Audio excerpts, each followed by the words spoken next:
being in a skimpy bathing suit has become totally acceptable. And I'm all about it. I love to sunbathe without a top. I just love that stuff. So I'm all about it. I'm here for it. I'm scared to go to the beach with you. You should be. Life as a mom, entrepreneur, wife, friend, and human is a lot. Join me, Katie Jacobs. And me, Brandy Chandler, every Thursday as we have unfiltered, hilarious, and relatable conversations about the ups, the downs, and the chaos of it all. Pour a glass and pull up a seat. Because you're always welcome at our table.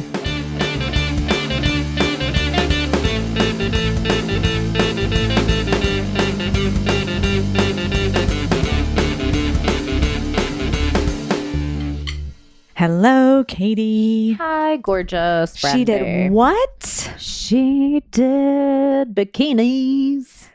We got to get in our bikini, head to the beach. Oh my gosh. Be rejuvenated. Oh, I can't wait.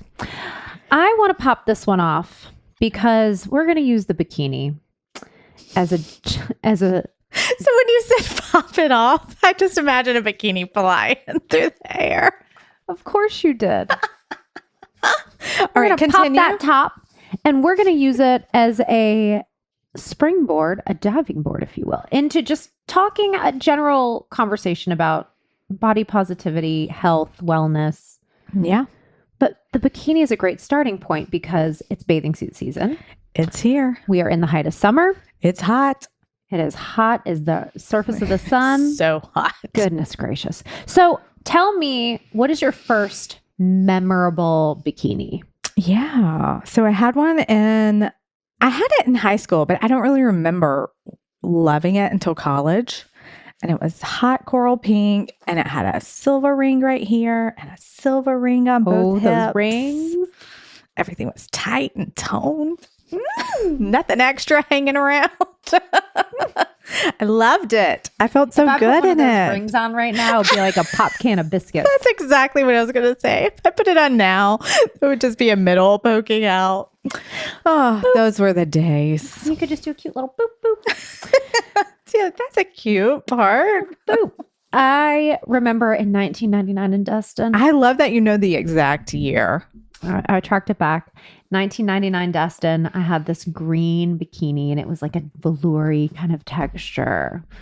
And it was just hot shit in that thing. Hot. Hot, hot, hot. Man, I had this one for a long time. I wonder if I could still find it. I have one bikini still from my youth. You know what? I bet it's back because I was thinking about that green bikini and at that like high hip, a lot of thigh showing, like that is back. The fabrics that like almost like a seersucker, but a checked fabric. I remember having a bikini like that when I was in high school. Yeah, and Ari has one like it's puffy, a little puffy. Yeah. And they're very comfortable. Mm-hmm. They don't pick. It all comes back around, sister. I was thinking about that bikini and when we were kind of crafting this episode, and I was thinking about how our relationship with our bodies change. Quite a bit. How our bodies change. From being an adolescent into womanhood and where we are today, women in our 40s, and just sort of reliving that journey. And so I guess going back to that time in high school when you were wearing that coral bikini, you know, what was your relationship with your body at that point in your life? So I've always had an oddly positive body overview. I don't know. What's the word? Relationship. Yeah. I was always a dancer. I trained in ballet since I was before elementary school.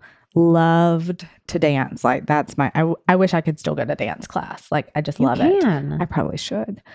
But I was always happy with my body. I used my body as a tool for that. And like, I enjoyed exercising, but I was, I guess, blessed now looking into that whole world of having a studio and coaches that never even talked about our bodies, like other than performing. Which is, I would think, rare. Yeah.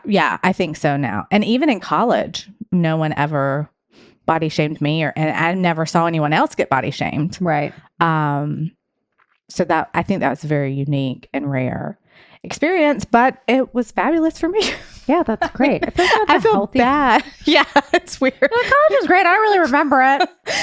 Damn, I had some crazy shit going on. No one ever. It was really great. No, that's wonderful. My most memorable dance teacher when I was in high school, my competitive coach, she was overweight, but she could outdance anyone. Mm-hmm. She could do everything. And maybe that had a big part to do with it. Yeah. Like it was just never an issue in our studio.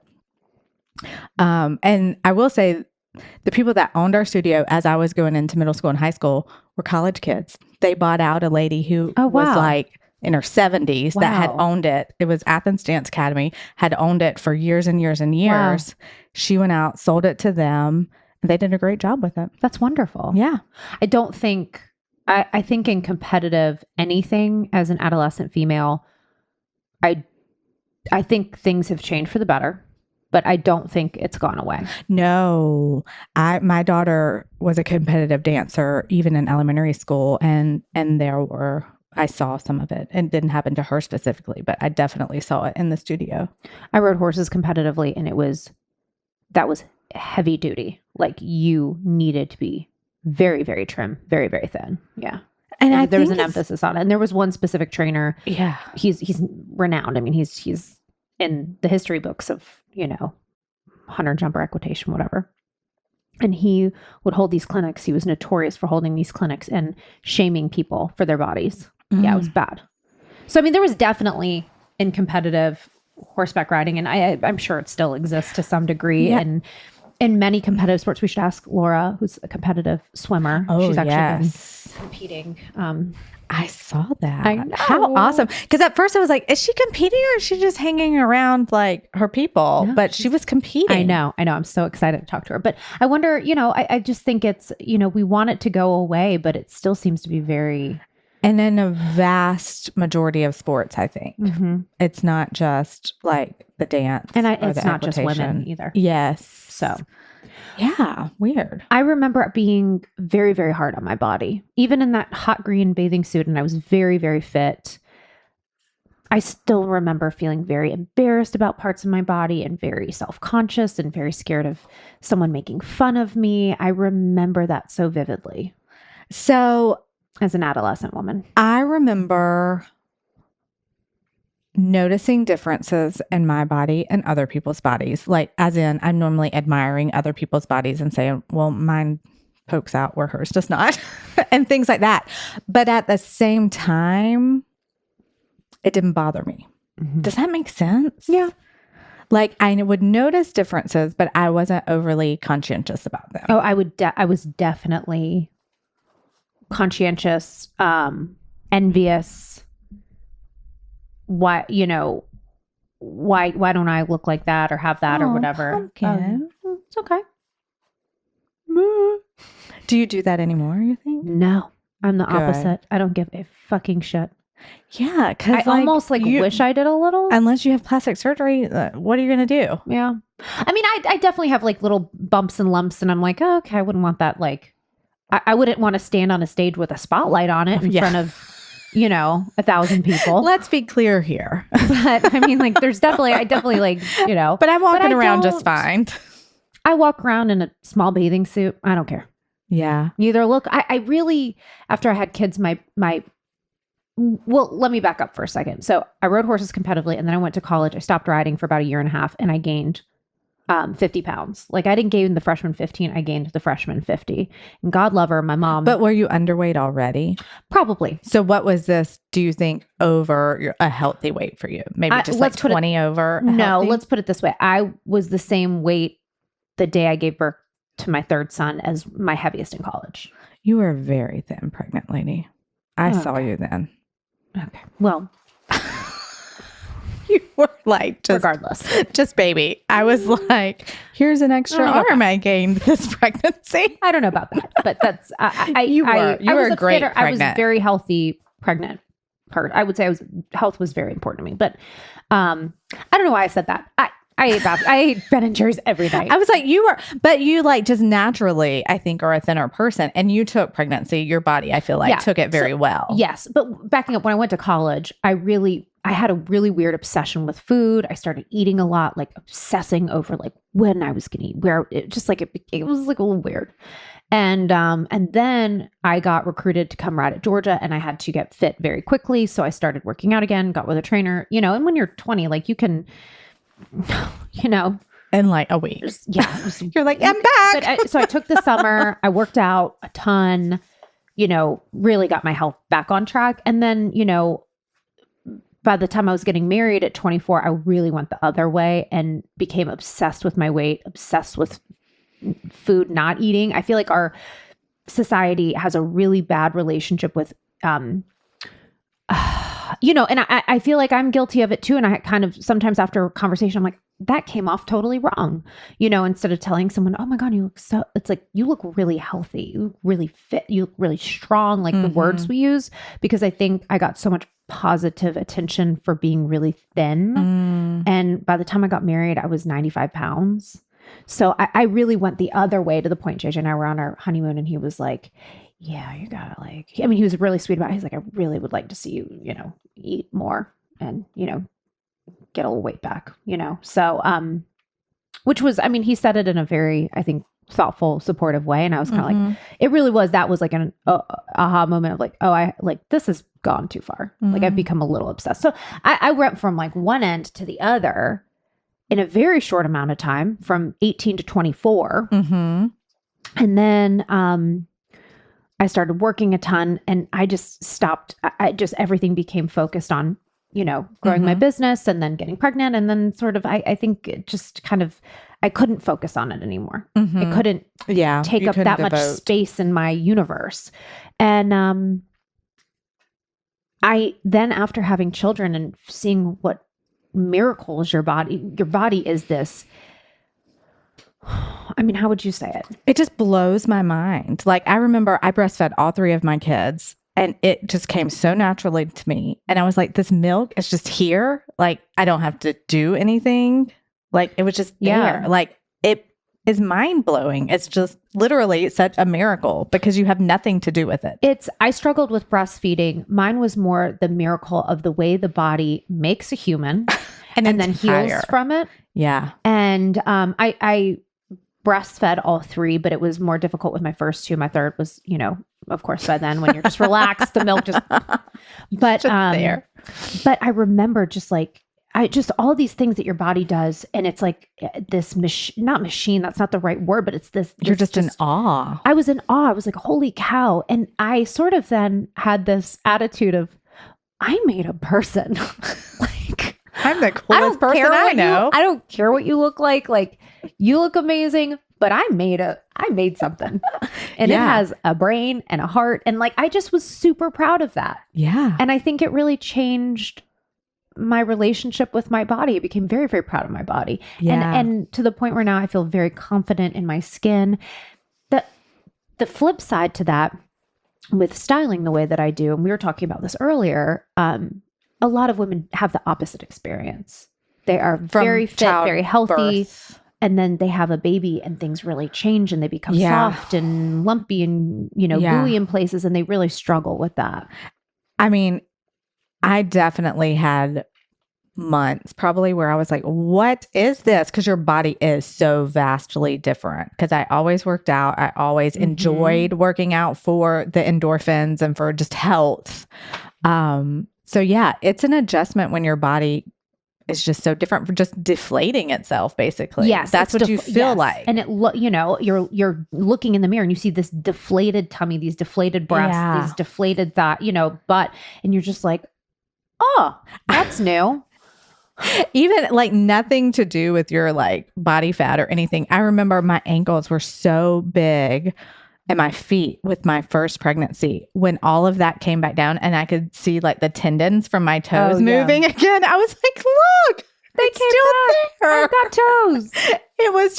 It's just a marvel to look at from start to finish. But it's perfectly natural and perfectly normal. And you're also not in control. Guess what? Yeah. The second you get pregnant, and it's terrifying a little bit because you're out of control, but you're not in control of what your body is doing. Yeah. Even not being able to eat, if you get morning, like I was super morning sick. It's just like, damn, I mean, like I'm sick and I can't control and how there's nothing you can do. There's nothing you can do. I mean, there are things you can do, but it's just, they don't work. They might help a little. Anyway, styling people, my favorite people to style are women who have just gone through the transition of having children, because I get to shepherd them through. It's not about the clothing for me. It's about the body positivity and helping them see the miracle of their body and what it just did. And no, it will never be the same probably, but love this body, because you only get one day in it, and then you only get one tomorrow, and then one of the next day. Yeah. And we really need to, not take that for granted. Yeah. And that's what I was telling you earlier. I didn't have as many like physical issues after having my children, but after my second, for sure, I had lost my personal style. And that's when I started styling with you. I had shopped with you before then, but I started styling because I had just kind of lost myself in being a mom. That happens to so many women. Got me back on the right track. Thanks, girl. I was a cool person again. Well, it took me, I lost myself after I had my first son. I was like, okay, I have a new body. I'm just going to embrace. I cut my hair off and I started dressing really differently than I felt like. And I was like, this is who I have to be now. Yes. And that's such a disservice to yourself. Like you embrace who you are, who you've always been, because that person's still there. She just has a little person. Yeah. But also give yourself the grace of just dealing with the transitions. Yeah. You know, don't cut your hair off. I cut mine off. Yeah, yours is I cut mine before I had kids, actually. Such a perfect face for short hair. It's beautiful. And I want it to be long again, Katie. You know, when it's short, you want it long. When it's long, you want just it put short. on a wig. I should, actually. A huge thank you to this week's sponsor, Haddon Estate at Damn Good Dog Farms, located in Watkinsville, Georgia.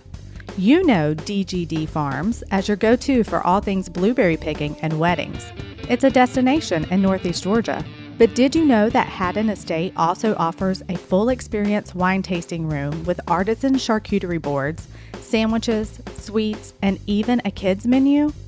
With live music every Sunday afternoon this summer and rotating seasonal wines and boards, you're going to be blown away by this indulgent experience. Haddon Estate also features The Lodge, a 7-bedroom estate home that sleeps 22 people with a pool and hot tub right on the estate grounds. It's the perfect way to spend a game day weekend with all your friends, or spend a special event enjoying all that Haddon Estate at DGD Farms has to offer. Mention the podcast for 10% off your tab at the winery at DGD Farms, and say hi to Katie and I this summer when you see us on the patio. For more info, visit haddonestate.com or follow them for all the news and events at Haddon Estate on Instagram. So I think that ascension, it looks different for everyone, right? Like sort of that the adolescence and whether you're like Brandy and not self-conscious, or like you kind of deal with, even, bullying or whatever that is. It's like all of these things, the experiences we have as adolescents really affect the way that we see ourselves, and then ultimately how we treat our bodies and our minds and that connection and to health and wellness and the way it reflects and the way we feel about ourselves. And I don't think everyone, I would say you're probably the minority in having such a healthy, beautiful relationship with your body at a young age. I think so, especially being a dancer. Like, I think that is really rare. I'm so thankful for it. What do you think, one of the things that I see around me with younger women and I worry about is sort of the obsession with the perception on social media, the photos, and what do you think that the need for and what I guess is being called healthy, but has gone a little overboard? Do you see that at all? I know we've kind of touched on this in the past. What do you mean? Like more? It's just something that really interests me. Like I'm in my Pilates class and these women are so small. Yeah. I feel like everyone's smaller than me, but I don't feel like I'm big. But yeah, I feel like because childhood has thickened the waist. But I'm just wondering about like, the fact that everyone has a channel and a brand and, has that really affected women's, relationships with their bodies? I think 100%. And everyone, we just did the social media pet peeves episode. Everyone's trying to get you to buy everything that they're making you think they do all of this, take all of this, follow these to get the body. That's not necessarily true. They might do something totally different, but they're trying to tell you they do this to sell you this, and I think a lot of people just can't see past those social media pages a lot of times, and they're just believing everything they see. I worry so much about these young women. And you can't, as a 40-year-old woman with 3 children, I cannot compare myself to the fitness influencer that's 22. No, of course not. I mean, I could not do everything she does to a T and us end up with the same results. Like, my body is in a different phase, literally. Like, my hormones are different. You're also everything's a different. Person. Like, I filmed yesterday with one of my employees. She's like a supermodel. She's 6 feet tall. She's stunning. She looks like a supermodel. And I'm proud to stand next to her. Yeah. I really am, because I'm proud of who I am. And I'm so proud of her for who she is. And it's like, I think some of what I'm seeing, and I guess I'm kind of working through it as we're talking, but is this sort of like different. You were talking about going to Alanis Morissette, and it's like, Alanis Morissette is so beautiful to me. And it's because she's so different and she's striking and she's so beautiful. And she doesn't look like a Kardashian. Path.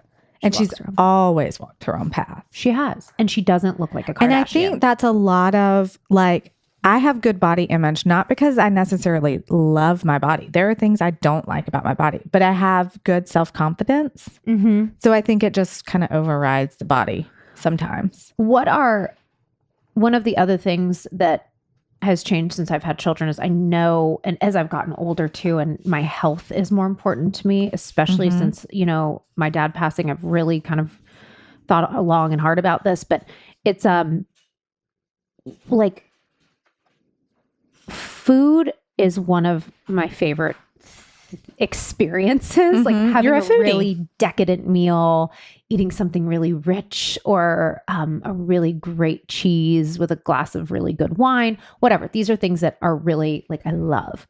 But also I understand that day to day with working out and all these other things, I need to fuel it too. Like I have to have greens. And even on a week, like I just went and got a bunch of Journey juice of like the cold pressed green juice, because I'm like, I'm not probably getting enough greens right now. I need to get those vitamins, all of that good stuff. It's like, I really have, I feel like I've gotten my handle finally after having a very unhealthy relationship and going from one aspect to the other, one side of the, side of the scale to the other, literally and figuratively. I feel like I've finally figured out that balance of like decadence and indulgence versus fueling this thing that is the shell for my soul that needs to get me to see being a big part of my kids and my grandkids' lives. So you're kind of saying a transition from like early 20s to 40s. Yeah. Yours was maybe more about food. So I feel like I've always worked out. So in the early 20s, I worked out for the immediately like endorphin feel good situation. And probably in my mind, I'm thinking to look good. Now in my 40s, I'm working out for the functional wellness of my body. You're like, my hip's not going to move. So I am working out for longevity and for day-to-day health. Yes. So mine was more about fitness than food. Even though food, like I'm like you now, like I think of it as fueling my body, I love a treat. Don't get me wrong. I'm treat every day. Treat day is every day in my house. I would rather work out more than not eat whatever I felt like eating. Right. So, but like mine was more of a transition in my mind frame or frame of mind about why I'm working out. And I will say, because we just moved houses, I felt so empowered by the strength of my body from this move. Like I could carry anything. I could even the movers were like, good. no, I'll get it. And I'm like, this is fine. Like this is "Bing." nothing, you know? Yeah. So that was a great, cause you know, you hear all the time about like functional wellness and working out, you know, so you can do all these functional movements, so you can do them in real life.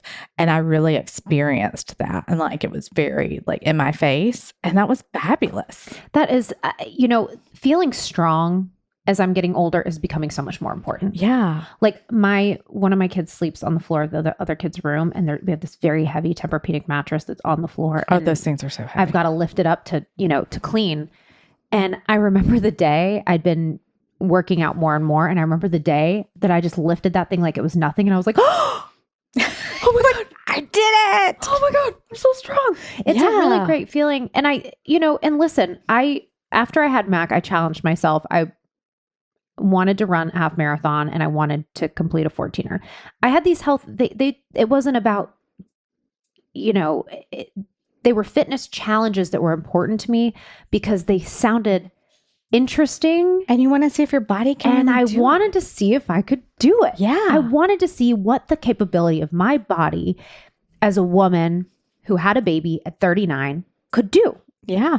And I'm a big person. Like it's when I have a challenge like that, like when I hike, I love the act of waking up really early and getting a cup of coffee and packing all the gear and then the drive and finding the trailhead, and then like the actual journey of the hike, and then getting to, you know, the payoff point and enjoying it, and getting back down and having a sandwich and a beer and reveling in how tired my body is. And you lick your upper lip and it's salty from sweat. And it's just like, and your legs are all dirty. I love every single part of that process. And I think in these challenges, the process is what's really exciting to me, is like planning the run and figuring out what route's going to work and chasing the shade in the summer. All these things, I really enjoy them. So in terms of like, it's not about, I need to pound out this many miles to burn this many calories. Yeah. That never crosses my mind anymore. And it used to. Yeah. When I would run at the gym, or when I was, you know, a competitive athlete, it was definitely calorie driven. How many calories am I burning? And now it's really about like, what is the capability? And it's made it more fun, exciting, challenging. And it's more about enjoying that journey. And I feel like now that I'm thinking about, I love this podcast because things occur to me while we're just sitting here bullshitting and talking. But I really think it's one of the few things I do in my life where it's just really about the moment.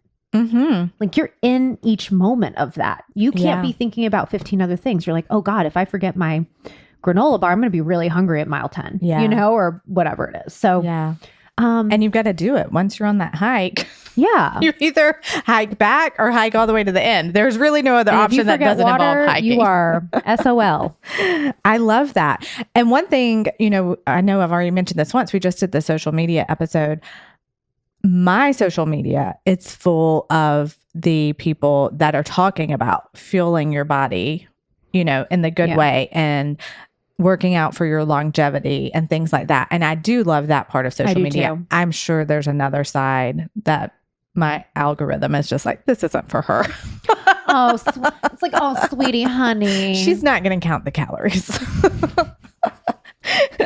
So I do like that there are some body positive workout. For sure. I mean, there's so much gaining of that. Hold. Yeah. And I would say for anyone who's struggling with, like, there are so many ways to enjoy fitness that are not going to, you know, some gym that you're like, feels like a chore. I don't go to gyms or classes. I just do it on my own. I remember doing this certain type of workout, and I absolutely dreaded it. I hated it so much. I was like, why did I do that? Why didn't I just go walk 5 miles a day, which I would much rather do. I love walking. I love walking. And not only does it make my body like loosen up and like get all the weird kinks out, but like it clears my mind. It's such an easy payoff. Yeah. It's low hanging fruit. I love it. And then I love to just lift weights at home. Yeah, I hate that. I did a Pilates video this week, and I thought about you the whole time. I'm really into Pilates. Like, That's great. I crave it. Like when we have been out of town, I've been like, I wish I could. Is there a gym here? I've like looked up gyms. I have never before been on vacation and looked up a gym in my entire life. Do you not have any videos or anything that you use when you're not in the studio? I'm not a, if I'm solo, I'm running or walking. I'm like, I don't do. I used to be really big into Pilates too, not on the reformer, but just mat Pilates. Yeah. From it's dance. all great. I just, yoga, Pilates. I love all that stuff. Yeah, it is great. It's all good for you. But I think, to that point, it's finding, and then also I have found with 3 kids, the week where I take some time on Sunday, and not all of it, because we still need a weekend and it does not happen every Sunday, but to get my rotisserie. You and your tissies. I love my tissies. A rotisserie chicken, moms, is your best friend. Gals, all gals. Anyone. I don't care if you're. It's a snack. It's a meal. It can be anything you want. It can make a recipe faster. And sometimes I just sit in my car after I get one and I just rip that leg off. I love the legs. The leg. Thankfully, my kids have never caught onto the legs. I loved legs when I was a kid. No one in my family. And I always get the legs. Mac has, and I just hide one. I say all that to say, sorry, I got lost. I got lost in the moment. If you have never eaten a Tissie in your car, hot out of that package, that little bag, that foily bag, you're missing out on life. It's one of the great pleasures. If anyone needs to know what to send Katie in appreciation. Oh my God. My mouth is watering right now. It's all I want now. It's not flowers. So on Sundays, I'll make a chicken salad that I take to lunch. I'll also make these little veggie wraps that are super easy. I was like super intimidated by those rice papers. No, they're easy. Just soak them in water, wrap it up, done. Dip them in a little peanut sauce. Getting that stuff ready, that's fuel for my body that feels like, okay, I'm not having these highs and lows. I'm not crashing. I'm not eating some, French fries and then feeling exhausted, by 2:00. Because in order to get up early the way we do, work out the way we do, be parents, we're at the ball field until 10:15 last night. It's like, in order to have that long of a day, I can't treat my body the way I used to. Yeah. It's all about function and longevity now. It like the true function of like feeling those highs and lows, and they just like hangovers or anything else. As you get older, that shit gets worse. And the sugar crash is real. One of my favorite podcasters said one time she had just kind of gotten into fitness again. And she was like, I don't want my body to give out before my mind's not done, like doing all the work I'm on this earth to do. And I was like, yes, that's so beautiful. true. Wow, she's way smarter than us. Who is it? You want to shout them out? Yeah, the Annie F. Downs. We've shouted her out multiple times. But I was like, that's exactly it, Annie. It's so like, you don't want your body to give out before the rest of your work's done. You put The Wiser Than Me with Sally Fields. Yes. That was a great Is this a recent episode? It's season 2. No, it's 3. I just listened. Or are we on 2? I don't know. I feel like it's a more recent. It's a more recent. It's season 2. But so Sally Fields was going on with Julia Louis-Dreyfus about how she's not ashamed of aging, which, all right, you've hooked me there. But then she said this. She said, yes, my waist is getting thicker because that's what my body needs. And I was like, well, thanks, Sally. Sally Fields. Thank you. You've now changed my life. And for you young gals, go catch Sally Fields in some movies. She is. So I'm reading her memoir right now. And I am loving it. And I want to watch all the movies she's talking about. She's fabulous. So yeah, I really enjoyed that quote. And I was like, yes, Sally, I love that. My waist is thicker because my body needs it. Well, and also I think like every season of life is different. And I think learning to embrace, and I think we need to have a whole conversation about aging. Well, and that's what I was going to say. So the thicker waist, for people that don't know, it doesn't happen to absolutely everyone, but the vast majority of us, as we age, we just get thicker. I don't know if our organs are tired and they're just like, I'm just going to hang out now. I can't suck in anymore. They're like, this sucking in stuff is done. But your waist just gets bigger.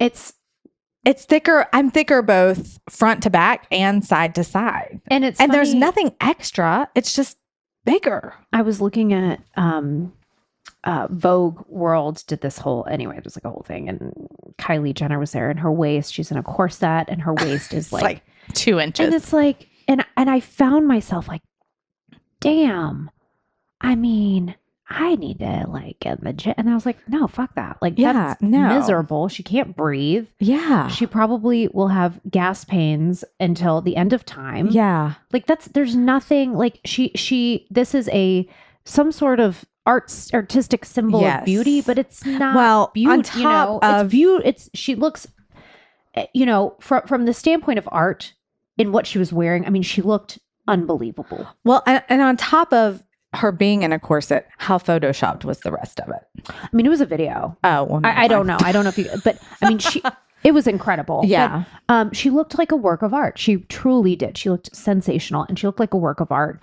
But from the standpoint, it's not for you. No. And it's also I think that's part of it. The healthy relationship with what you're seeing and being inundated with on social media. And also like, even from a woman who's a fitness, whatever influencer who's our age, it's like, I still have to remember my life is spent. That's not me. Working with Brandy in the morning to record podcasts, being a mother, working in a clothing store. Yeah. I am not in a gym for 4 hours a day. It's not my lifestyle. When Sally said that's what my body needs, to me, that's like a life-changing part of the equation. Like when you understand that, like your body might not be exactly a poster girl body, but if it's functional and serving you long-term, that's what your body needs. Like, and you're fueling it and also enjoying it. Major acceptance comes from understanding that, I think.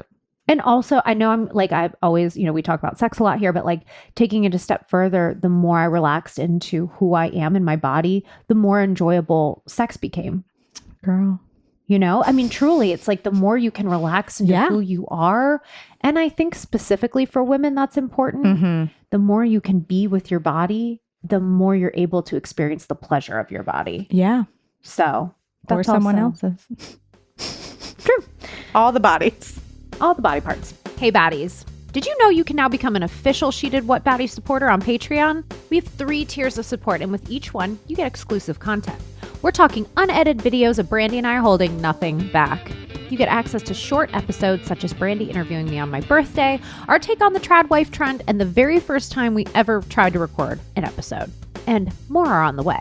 You get all of those episodes I just mentioned, plus a monthly catch-up episode where we talk about everything we love, loathe, are watching, reading, obsessed with, and what we're totally over. Plus, you get all the episodes, all the catch-ups, and a shout-out in the podcast credits as an executive baddie for the podcast. You'll be the first to hear news, events, and you'll be who we go to for polls and ideas. Go to the link tree on our Instagram page at Podcast She Did What to get straight to our Patreon and join today. You can also chat with us directly on Patreon. We can't wait for you baddies to see this extra content and enjoy the fun.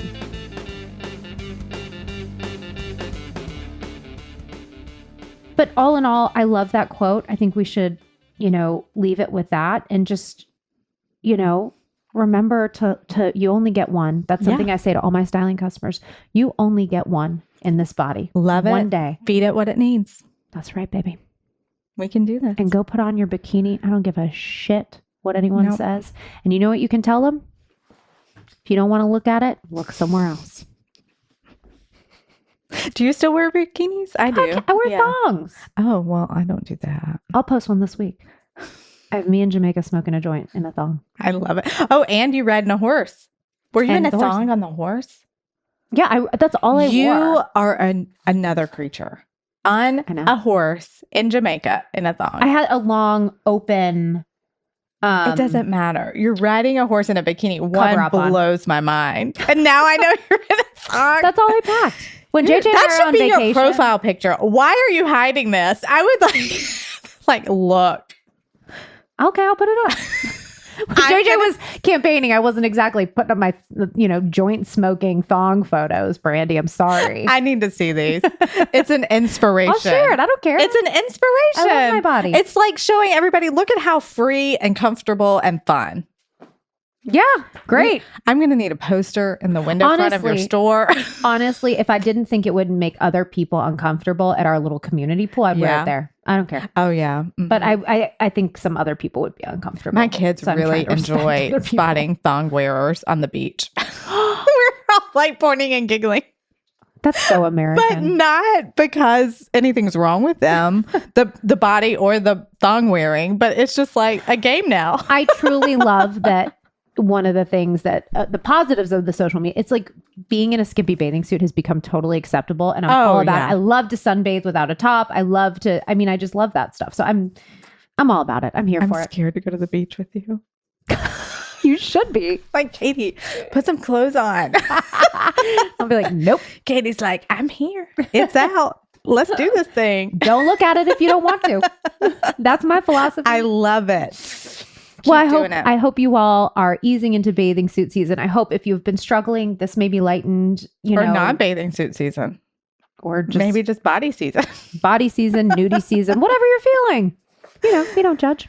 So we hope that this was a good sort of just conversation. Yeah, about loving yourself, about loving that body, and what your body needs.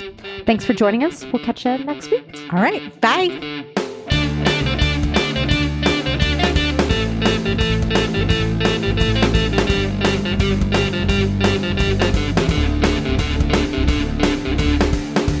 Thanks for hanging out with us today. We hope you enjoyed our conversation and can't wait to share another episode with you next Thursday. Make sure to subscribe so you never miss an episode. To keep up with the latest, make sure to follow us on Instagram at Podcast She Did What.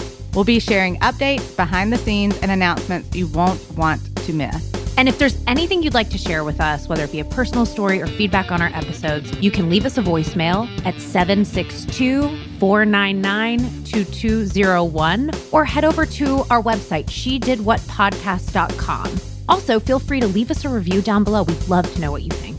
She Did What is hosted by us, Brandy Chandler and Katie Jacobs, and produced by Studio D Podcast Production. Thanks for joining us today. We'll see you next Thursday. And remember, it isn't always easy, but it sure as hell can be entertaining.